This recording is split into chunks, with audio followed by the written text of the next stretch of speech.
ውድ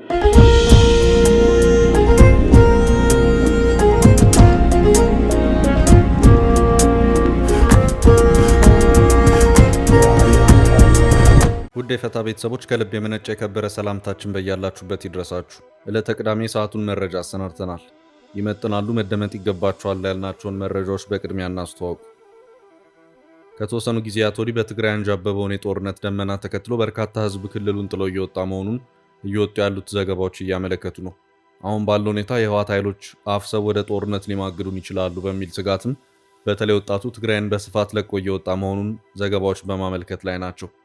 የወጣቱ ስደት በተለይ በመቀሌ ከተማ መባባሱ እየተነገረ ሲሆን ከተወሰኑ ጊዜያት ወዲህም ከተማዋ ወደ ሰው አልባነት በመቀየር ጭር ማለት መጀመሯም እየተነገረ ነው። በአውሮፕላንም በየብስ ትራንስፖርትም እንደዚሁም በእግር በማቆራረጥም ጭምር ክልሉን ለቆ የመውጣት ፍልሰቶች እየተበራከቱ ነው። የዓይን እማኞችም ያሉት ነገር አለ። ሙሉ መረጃውን ይዘነዋል። ጀነራሉ ለወራት ከዓይን እይታ መሰወር በኋላ ብቅ ብለዋል። ሰውነታቸው ክፉኛ ቀንሶም ታይቷል። ሰውየው የሱዳንን ጦርነት እያቀጣጠሉ ካሉት መካከል አንደኛው የሆኑት ጀነራል መሐመድ ሐምዳን ዳጋሎ ናቸው። ከያዝናቸው ዕለታዊ መረጃዎች መካከል ነው። ከሰሞኑ ከፋኖ ኃይሎች ድርድር ጋር በተያያዘ በምክር ቤቱ ባነሱት ጥያቄ ሲያነጋግሩ የቆዩት የምክር ቤቱ አባል ፓርቲያቸው ለአማራ በደል ድምፅ አልሆነም በሚል ለመልቀቅ መወሰናቸውን ገልጸዋል። ይዘነዋል። በ4000 ሊትር ነዳጅ ስርቆት የተያዙ ሰራተኞች በ3 ዓመት እስርና የገንዘብ ቅጣት ተላለፈባቸው። መንግስት በነዳጅ ምርት ኢምፖርትና ስርጭት ላይ ማጭበርበሮችን በሚፈጥሩ ሰዎች ላይ በዘመቻ መልክ እርምጃዎችን እየወሰደ እንደሚገኝ የወጣ ዘገባ አለ። መረጃውን ይዘናል። ሳውዲ ለኤምሬት በሱዳን ጉዳይ ቀጭን ደብዳቤ ላከች። የሳውዲ ሉል መሐመድ ቢን ሰልማን በሱዳን ጉዳይ ለኤምሬት ቀጭን ማስጠንቀቂያ የሰጡ ሲሆን የኤምሬት ደህንነት አማካሪ የሆነው በቅጽል ስሙ ሰላዩ ልዑል የሚባለው ታኑአን ቢን ዛይድ የተመለከተ ቅሬታ ማሰምታለች። መረጃውን ይዘናል። በድምሩ 1000 የሚሆኑ ኬንያውያን ለሩሲያ ለመዋጋት መመልመላቸውን የኬንያ ደህንነት ሪፖርትን ጠቅሶ የቢቢሲ ዘገባ አመለከተ። ጉዳዩን የተመለከተ አጠር ያለ ዘገባ አክለናል።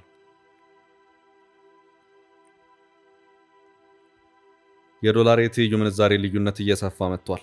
አዲስ ይፋ በሆነው መረጃም በህጋዊ መንገድ ፍቃድ አውጥተው በሚዘረዝሩ ቢሮዎችና ባንኮች ሳይቀር ልዩነቱ ሰፊ መሆኑ ተመልክቷል። መረጃው ዝርዝር አለው። እስከ ጥንቅራችን ፍጻሜ አብራችሁን ቆዩ። የምንለቃቸው ዕለታዊ ትኩስ ዜናዎች እንዲደርሷችሁ ላይክ፣ ሼር፣ ሰብስክራይብ ማድረግ እንዳትረሱ።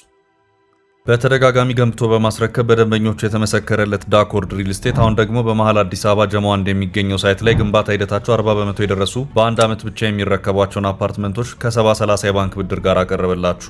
ባለ 1 መኝታ 80 ካሬ፣ ባለ 2 መኝታ 110 እና 118 ካሬ ከ623200 ብር ቅድመ ክፍያ ጀምሮ እስከ 1 ሚሊዮን ብር ከሚደርስ ልዩ ቅናሽ ጋር ይዞላችሁ ቀርቧል። ለበለጠ መረጃ 0911 057674 ወይም 0926930578 ይደውሉ። ዳኮርድ በልዩነት የተገነባ።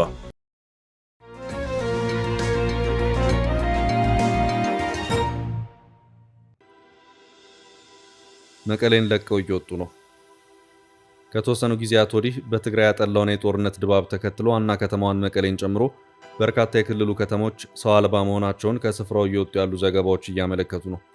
ከ2 ዓመታቱ የሰሜኑ ጦርነት በፊት ሞቅ ባለ እንቅስቃሴው የምትታወቀው መቀሌ ከተማ ጦርነቱን ተከትሎ ከፍተኛ የሆነ መቀዛቀስ ሲታይባት ቆይቷል። የፕሪቶሪያውን ስምምነት ተከትሎ በተወሰነ ደረጃ የማገገም እንቅስቃሴዎች ውስጥ ብትገባም መሃል ላይ በፌዴራሉ መንግስትና ህወሓት መካከል በሚፈጠሩት ውጥረቶች ያዝ ለቀቅ ባለ እንቅስቃሴ ውስጥ ቆይታለች። ሆኖም የህወሓት ታጣቂዎች አንድ ጊዜ በምስራቅ አፋር አቅጣጫ እንደዚሁም በቅርቡ ደግሞ በምዕራብ ጠለምት መስመር አከታትለው የሰነዘሯቸው ጥቃቶች በሂደት ወታደራዊ ውጥረቱን ከፍ አድርገው ታይተዋል። ውጥረቶቹ በፌዴራሉ መንግስት በኩል ከፍ ያለ መከላከያ ኃይልን ወደ ትግራይ አቅጣጫ እንዲያንቀሳቅስ ያደረገው ከመሆኑም ባሻገር አልፎ አልፎም የታዩት የድሮን ጥቃቶች የህዝቡን ስጋት የበለጠ ያናረው መሆኑ ይነገራል። በ2 ዓመታቱ የሰሜኑ ጦርነት መላ ትግራይ ከቀሪ ኢትዮጵያ ክፍል ተለይቶ እጅግ ከባድ ሊባል የሚችል ዋጋ የከፈለበት ሁኔታ መፈጠሩ አሁንም ዳግም ጦርነት ሊቀሰቀስ ይችላል በሚለው ከፍ ያለ ስጋት ውስጥ እንዲገባ ያደረገው መሆኑንም ከስፍራው እየወጡ ያሉት ዘገባዎች እያመላከቱ ይገኛሉ። ከዚሁ ጋር በተያያዘም ህዝቡ ከፍ ያለ ጥሬ ገንዘብን ከባንኮች አውጥቶ ቤቱ ለማስቀመጥ ብሎም ሸምቶ ለመያዝ የሚያደርጋቸው ጥረቶች ከባንኮች የካሽ ክምችት ጋር አብሮ ሊሄድ አልቻለም።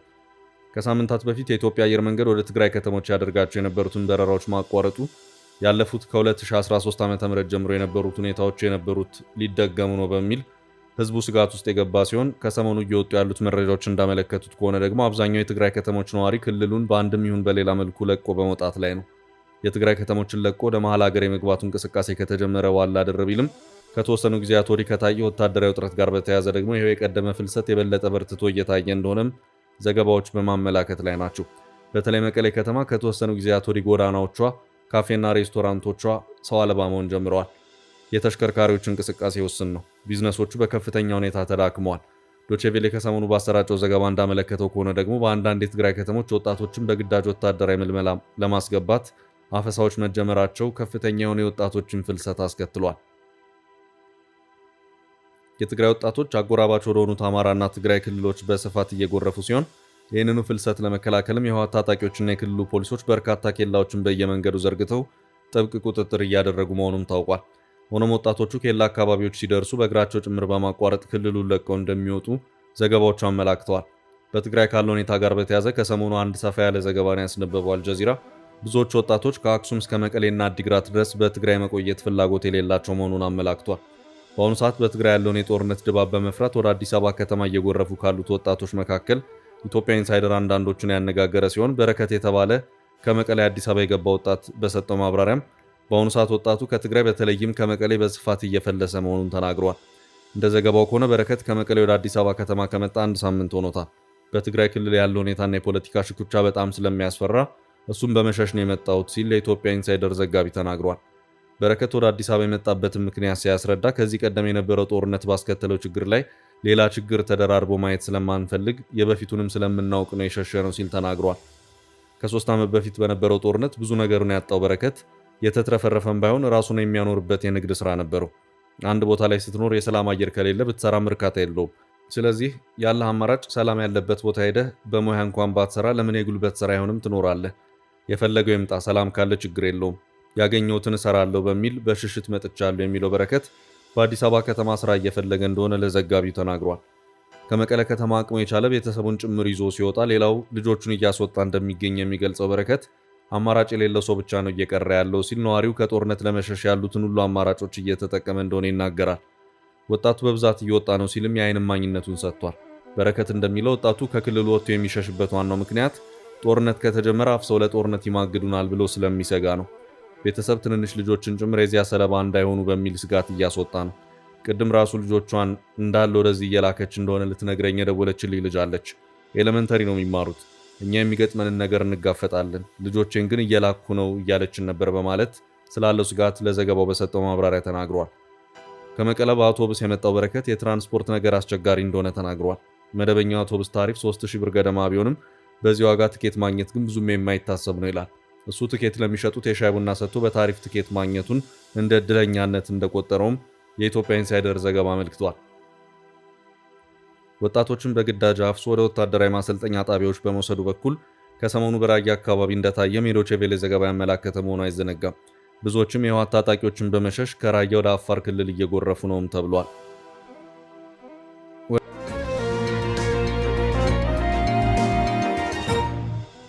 ወደ ቀጣይ መረጃ አለፍን።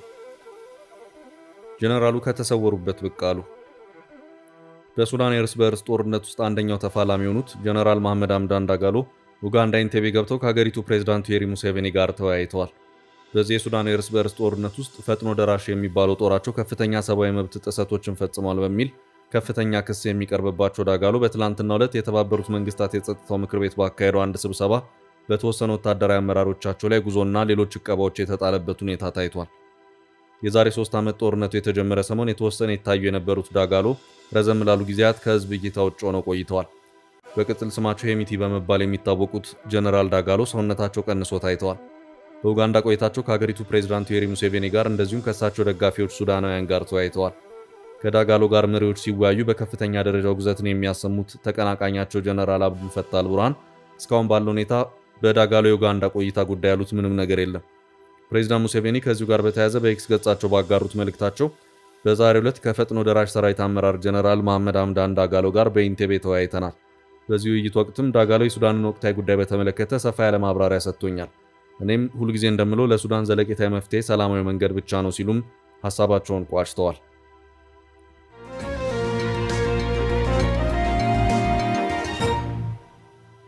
ወደ ቀጣይ ርዕስ አለፍን። ለአማራ ድምፅ ባለመሆኑ ለቅቄ ያለው የምክር ቤቱ አባል ከሰሞኑ ከፋኖ ኃይሎች ድርድር ጋር በተያያዘ በምክር ቤቱ ባነሱት ጥያቄ ሲያነጋግሩ የቆዩት የምክር ቤቱ አባል ፓርቲያቸው ለአማራ በድል ድምፅ አልሆነም በሚል ለመልቀቅ መወሰናቸውን ገልጸዋል። የምክር ቤቱ አባል ዶክተር አበባው ደሳለው ባለፉት 5 ዓመታት ውስጥ በምክር ቤቱ የአማራ ብሔራዊ ንቅናቄ አብን ተወካይ በሚል በስም ቢጠሩም ወይ ቢወከሉም ሲንቀሳቀሱ የቆዩት የህዝብን ኃላፊነት ላለመክዳት እንጂ በፓርቲው እምነት እንደሌላቸው ተናግረዋል። ፓርቲው ካለፈው 6ኛ ጠቅላላ ምርጫ ከተካሄደ በኋላ ለአማራ ህዝብ የሚያደርገውን ትግል በፖሊሲ የተደገፈ አቋሙን እንደሆነ በግልጽ ለአባላቱ እንደማያሳውቅ ገልጸዋል። ፓርቲው አማራ ህዝብ የተለያዩ ችግሮች ሲደርስበት በዝምታ ያለፋል ሲሉ የከሰሱት ዶክተር አበባው በዚህ ምክንያትም ራሳቸውን ማግለላቸውን ከአሃዱ መድረክ ጋር በነበራቸው ቆይታ ላይ ገልጸዋል። አማራጭ ፓርቲ በመቀየር ወደ ኢትዮጵያ ህዝባዊ አብዮታዊ ፓርቲ ኢህአፓን በመወከል በቀጣይ በግላቸው በ7ኛው ጠቅላላ ምርጫ ለመወዳደር ዝግጅት እያደረጉ መሆኑን ተናግረዋል። የአማራን ህዝብ በግጭት ምክንያት ሲፈናቀል፣ ማንነትን መሰረት ያደረገ ጥቃት ሲደርስበት በስሙ የሚጠራው ፓርቲ ዝምታን በመምረጡ ከፓርቲው በፍቃደኝነት ራሳቸውን ማግለላቸውን አስታውቀዋል። የትኛውን ፓርቲ የወከለውን ህዝብ ጥያቄ ይዞ ፖለቲካዊ ትግል ማድረግ እንዳለበት የተናገሩት ዶክተር አበባው በጊዜያዊ ጥቅም ተታሎ የህዝብንና የሀገርን ኃላፊነት መርሳት ውጤታማ እንደማያደርግ ገልጸዋል። አክለውም እንደ ሀገር የሚነሱ የህዝብ ጥያቄዎች የሚመለሱት በተናጠል ታግሎ ሳይሆን በጋራ መቆም ሲቻል ነው ብለዋል። ካለፉ ስህተት በመማር በጋራ ለሰላማዊ ትግል መቆም ያስፈልጋል ሲሉ አንስተው በዚህ መንገድ የህዝብን መብት ማስከበር አይቻልም ብለዋል። ይህ በእንዲህ እንዳለ ባለፈው አጠቃላይ ምርጫ 5 የፓርላማ መቀመጫዎችን ማሸነፍ ችሎ የነበረው የአማራ ብሔራዊ ንቅናቄ አብን 8 ተመራጮቹ በተለያዩ ምክንያቶች ከፓርቲ ውክልና እየራቁ ይገኛሉ። አቶ ክርስቲያን ታደለ በእስር ላይ የሚገኙ ሲሆን ዶክተር ደሳለኝ ጫኔ ደግሞ በገዛ ፍቃዳቸው በቀጣይ ምርጫ እንደማይወዳደሩ መግለጻቸው ይታወሳል። አሁን ደግሞ ዶክተር አበባው ደሳለው አብንን ወክለው እንደማይወዳደሩና በምትኩ የኢትዮጵያ ህዝባዊ አብዮታዊ ፓርቲን ኢህአፓን ወክለው ለመወዳደር መወሰናቸውን አሳውቀዋል። በሌላ በኩል አብን በክልሉ ወቅታዊ ሁኔታ ከሳምንት በፊት ባወጣው መግለጫ የትጥቅ ትግሉ በታሪካዊ ሀገር ጠላቶችና የግል ጥቅም አሳዳጊዎች በእጅ አዙር እየተመራ ይገኛል ሲል ገልጿል። በአማራ ስም የሚንቀሳቀሱ የተወሰኑ ቡድኖች ቀደም ሲል ከስልጣን ከተወገዱ ኃይሎች ጋር የክህደት ስምምነት ፈጽመዋል ሲል ፓርቲው ተችቷል። በተጨማሪም በክልሉ ሰፍኖ የነበረው አንጻራዊ መረጋጋት ሰሞኑን የመከላከያ ሰራዊት ከአንዳንድ አካባቢዎች መውጣቱን ተከትሎ በአዲስ የደህንነት ስጋትና ሰብአዊ ቀውስ ተተክቷል ማለቱም የሚታወስ ነው።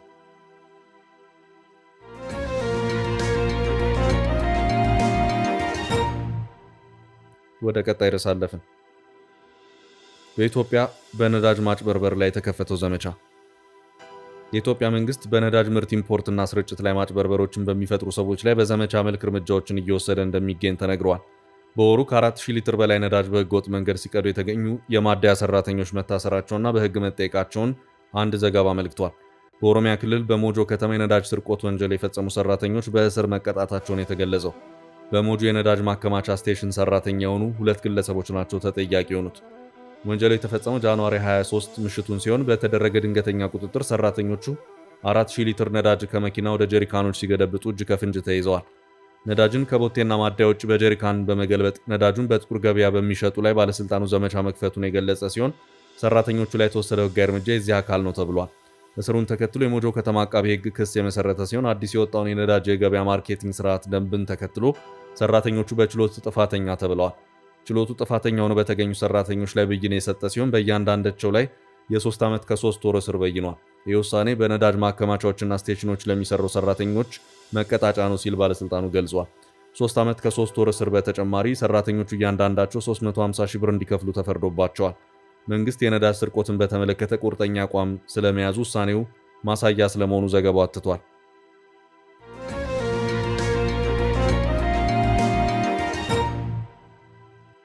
በቀጣይ መረጃ ሳውዲ ለኤምሬት በሱዳን ጉዳይ ቀጭን ደብዳቤ ላከች። የሳውዲና ኤምሬት ጠላትነትና ፉክክር ከየመን አንስቶ ወደ ሶማሊያና ሱዳን መዝለቁ የሚታወስ ነው። ሁለቱ ሀገራት በአፍሪካ ቀንድ የኃይልና ተጽዕኖ የእጅ አዙር ፍልሚያ እያደረጉ ይገኛል።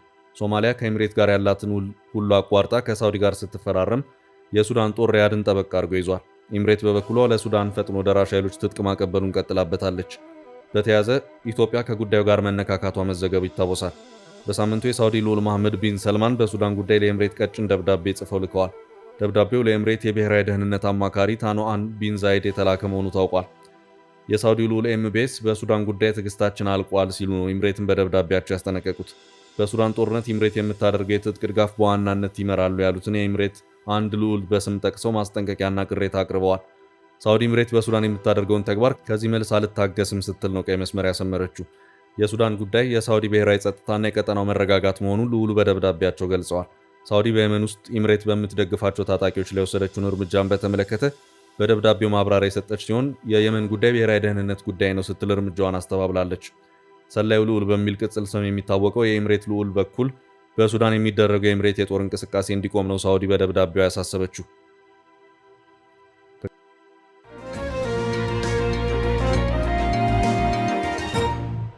ቀጣይ ርዕስ አነጋጋሪው የትይዩ ዶላር ምንዛሬ ልዩነት።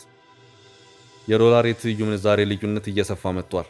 አዲስ ይፋ በሆነ መረጃም በህጋዊ መንገድ ፍቃድ አውጥተው በሚዘረዝሩ ቢሮዎችና ባንኮች ሳይቀር ልዩነቱ ሰፊ መሆኑ ተመልክቷል።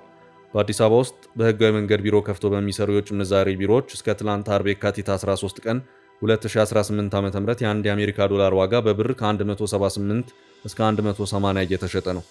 የአንድ ዩሮ የብር ምንዛሬ ዋጋ ደግሞ ከ204 እስከ 205 ብር ነው። ህጋዊ ፍቃድ የሌላቸው የትይዩ ገበያ የውጭ ምንዛሬ ደግሞ ከዚህም ከፍ ይላል። አሁን የተለያዩ የኢትዮጵያ ንግድ ባንኮች የውጭ ምንዛሬውን የሚሰሩበት የምንዛሬ ተመናቸው ከዚህ በእጅጉ ዝቅ ያለ ነው። በኢትዮጵያ ንግድ ባንኮች የአንድ የአሜሪካ ዶላር የምንዛሬ ዋጋ ከባንክ ባንክ የሚለያዩ ነው። ከ153 እስከ 156 ብር ግድም ይመነዘራል። ይህ በሰፊው እየተስተዋለ ያለው የንግድ ባንኮችና በኢትዮጵያ የውጭ ምንዛሬ ቢሮዎች የውጭ ገንዘቦች ምንዛሬ መጠን ልዩነት መስፋት የሚነግረን መልእክት አለው የሚሉት የገንዘብ አስተዳደር ባለሙያው አብዱልመናን መሐመድ የትይዩ ገበያና የውጭ ምንዛሬ ቢሮዎች ለረጅም ጊዜ የውጭ ምንዛሬ ዋጋን ቀስ በቀስ እየጨመሩ ሲመጡ ባንኮች ግን በ150ዎቹ ብር ላይ እንደቆሙ ናቸው በማለት ይህም በነፃ ገበያው መርህ መሰረት ባንኮች መካከል ውድድሩ ተቀዛቅዟል ማለት የሚያስችል ነው ሲሉ ለዶቼ ቬለ በሰጡት ቃል ገልጸዋል። ባለፈው ሳምንት ውስጥ የኢትዮጵያ ብሔራዊ ባንክ የውጭ ምንዛሬ አጠቃቀም ስርዓትን የሚያላላን የተባለለትን መመሪያ ማውጣቱን ተከትሎ ማሻሻያው ነፃ ገበያን የሚያበረታታ ነው ተብሎለታል። የገንዘብ አስተዳደር ባለሙያው ዶክተር አብዱል መናን ግን ይህ በቂ አይደለም ይላሉ። አሁን የውጭ ምንዛሬ ያለው ሰው በትይዩ ገበያው እንዲሁም በውጭ ምንዛሬ ቢሮዎች ዶላር 180 እና ከዚያ በላይ እየተመነዘረ ባንኮች ጋር ሄደው 153 ብር ግድም የሚመነዝር ማግኘት አስቸጋሪ ነው በማለት ይህ ደግሞ በሂደት እየተነቃቃ ነው የተባለውን የውጭ ንግድም እንዳይጎዳ ያሰጋል ሲሉ መልእክታቸውን አስቀምጠዋል። ከዚህ በፊት የታየውን የባንኮችና ትይዩ ገበያው ልዩነት ዳግም እንዳይመጣ ባንኮች መወዳደር እንዳለባቸው ምክራቸውን ሰጥተዋል።